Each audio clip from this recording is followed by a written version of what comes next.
Hello, JoJo here with a short story about a young boy typing on a typewriter.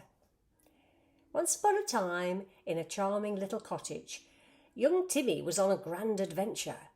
He wasn't hunting for treasure or battling dragons. Instead, he was learning to type on an ancient typewriter.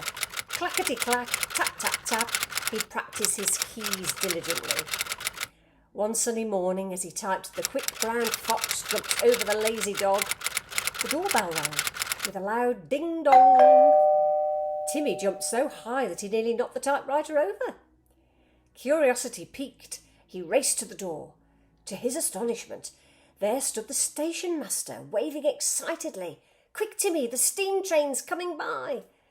Timmy dashed to the window just in time to see the mighty steam train chugging down the tracks.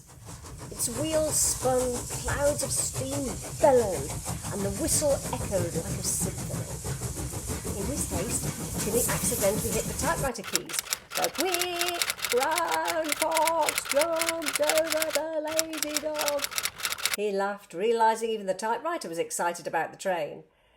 That day, as Timmy watched the train and continued to type, he learned that adventures could happen both outside and inside the cottage, and sometimes even on a clackety-clacking typewriter.